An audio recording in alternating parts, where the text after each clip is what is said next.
जी। नरसैया इन पैंडे खड़ा लीला बेहद गाए, बल करे अति निसंक मिन बैठियो ना जाए। नरसैया ने बेहद की राह में खड़े होकर अर्थात श्रद्धा विश्वास के साथ बेहद की प्रेममयी राह अपनाई और वहाँ की लीला का वर्णन भी किया। उसने बेहद में जाने में बहुत अधिक प्रयास किया किंतु असफल रहे। कहते हैं कि नरसैया का वास्तविक नाम तो नरसी मेहता है, जिनका जन्म जूनागढ़ में विक्रम संवत कहीं 1409 और 1466 में कहीं 1414 और 1471 में हुआ था का वर्णन है। वे पहले शिव जी के परम भक्त थे। सबसे पहले शिव जी के परम भक्त थे। उन्हीं के आशीर्वाद से नरसैया ने अखंड ब्रज लीला का दर्शन भी किया और उनकी वाणी से ये संकेत मिलता है कि उन्हें रास का भी झलक मिल गई थी। इसके पश्चात उनकी जीवन धारा बदल गई और उन्होंने शिव जी की भक्ति छोड़कर राधा कृष्ण की भक्ति में स्वयं को निछावर कर दिया। अब उनका नाम भी नरसी मेहता से नरसैया हो गया, जिसका आशय होता है शरीर से पुरुष होते हुए भी गोपी भाव की प्रेम भक्ति में डूबे रहना। जो बल किया नरसैये कोई करे ना और, हद के जीव बेहद की लीला देखी जा ठोर।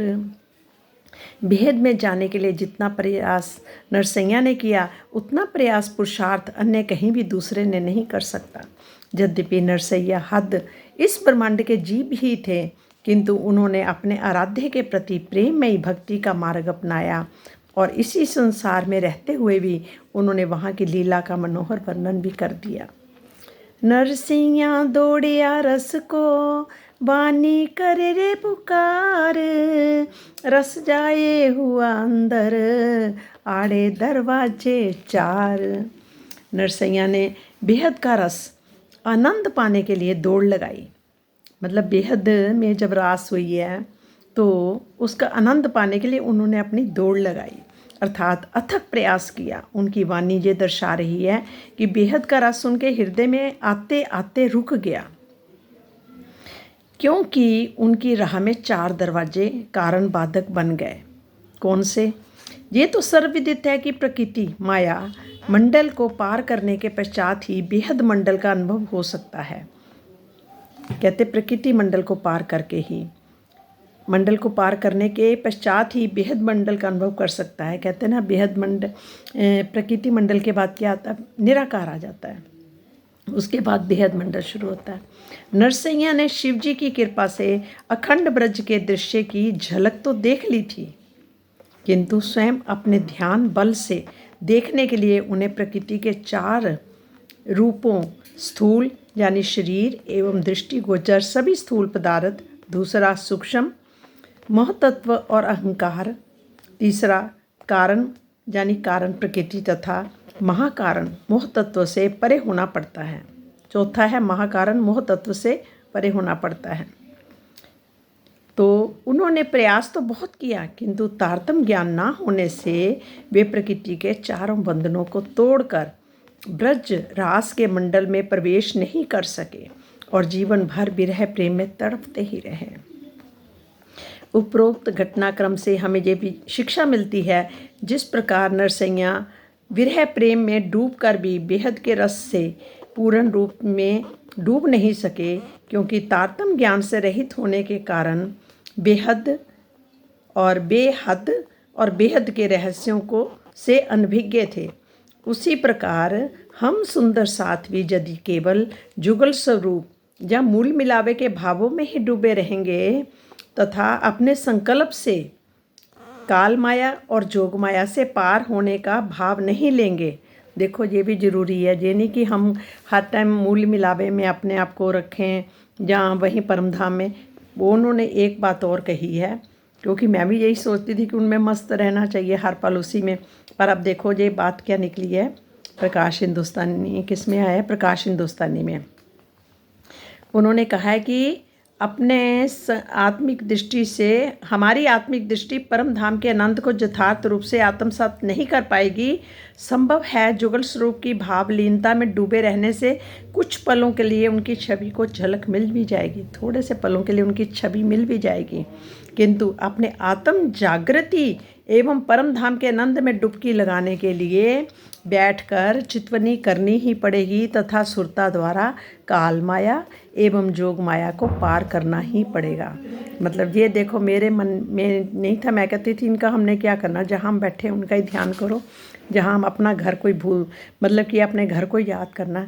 पर यहाँ पर ये बात भी आ गई है कि थोड़ी सी तो कुछ दिख जाएगा पर पूरा नहीं। क्यों? क्योंकि ये कहते हमें चितवनी करनी पड़ेगी और सुरता द्वारा काल माया, इस काल माया के ब्रह्मांड और जोग माया को पार करना ही पड़ेगा। मतलब अपने ध्यान से पहले हम यहीं से निकलेंगे, ऐसे पार करके जा रहे हैं, फिर निराकार पार कर रहे हैं, फिर बेहद मंडल जा रहे हैं। और बेहद मंडल कैसे जाना, वो सारी जो यहाँ की जो है उसके अनुसार ही मतलब ये सब करना पड़ेगा। ये देखो आया कि जोग माया को पार करना ही पड़ेगा। काल माया तथा जोग माया को पार कर परम धाम जाने का भाव ज्ञान दृष्टि से विरह के भावों में ही होता है और प्रेम के भावों में डूबते ही, हाँ, जब हम काल माया तथा जोग माया को पार कर परम धाम जाने का भाव जो ज्ञान दृष्टि से विरह के भावों में ही होता है, क्योंकि विरह होगी तभी तो हम पार करेंगे ना। अंदर से विरह होगी कि हमने जाना है, वहाँ तक पहुँचना है, तभी होगा। मतलब प्रेम के भावों में डूबते ही ज्ञान दृष्टि समाप्त हो जाएगी। फिर क्या होगा, जब प्रेम के भावों में डूबोगे, अपने प्रीतम के भावों में प्रेम में डूबोगे तो क्या होगा, ज्ञान दृष्टि फिर वो समाप्त हो जाएगी कि हम जहाँ से जा रहे हैं वहाँ से जा रहे हैं, फिर वो चीज़ खत्म हो जाएगी और अपनी आत्मा के धाम हृदय में ही जुगल स्वरूप सहित संपूर्ण परम धाम दृष्टिगोचर होने लगेगा। फिर कहाँ पर, अपने हृदय में आत्मा के धाम, जो आत्मा का धाम हृदय है, मतलब कि आत्मा के धाम हृदय में ही जुगल स्वरूप सहित संपूर्ण परम धाम दृष्टिगोचर होने लगेगा। उसको अपने धाम में ही दिखना शुरू हो जाएगा, हृदय में ही दिखना शुरू हो जाएगा। किंतु उस समय अपने शरीर और संसार का कुछ भी आभास नहीं रहेगा। उस टाइम इस शरीर का आभास नहीं रहेगा, लगेगा कि हम वहीं पर हैं और जो देख रहे हैं। आगे आ रहा है, द्वारे इन बेहद के लहरें आवे शीतल, सोइत खड़ा ले वही रस की प्रेमल। बेहद के द्वार तक हृदय को शीतल कर देने वाली प्रेम और आनंद सागर की लहर आती रही। नरसैया वहाँ उस अवस्था तक पहुँच गए, उसका रसपान करते रहे और उसमें भाव विभोर होते रहे।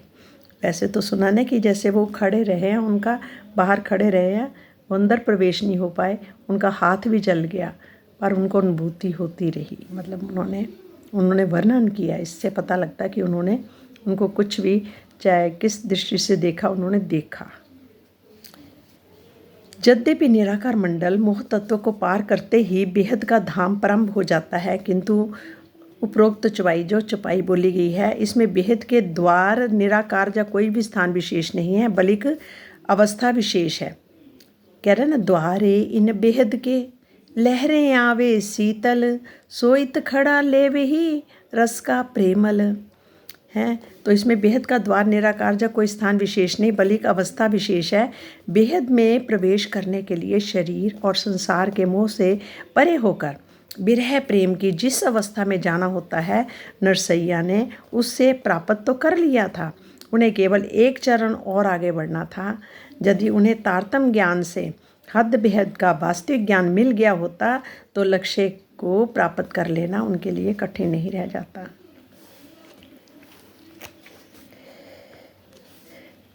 इन दरवाजे नरसैया प्रेम में लपटाना, लीला पिछले साथ में सुख ले समाना। बेहद के द्वार पर पहुंचकर नरसैया प्रेम में विभोर हो गए थे और प्रतिबिंब तथा वेद ऋचा सखियाँ के द्वारा होने वाली प्रेम में लीला के सुख को उन्होंने आत्मसात किया। उन्होंने किस लीला को आत्मसात किया?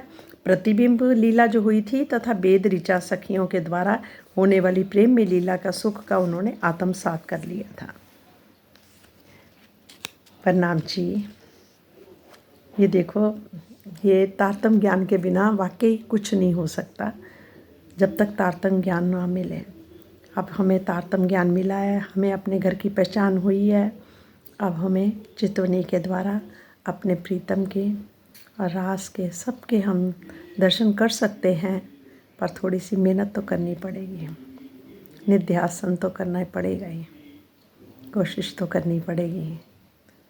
आओ सब सुंदर साथ जी, हम सब मिलके हम भी नरसैया की तरह ही अपनी दौड़ परम धाम तक लेकर जाएं। प्रणाम जी, प्रणाम प्रणाम।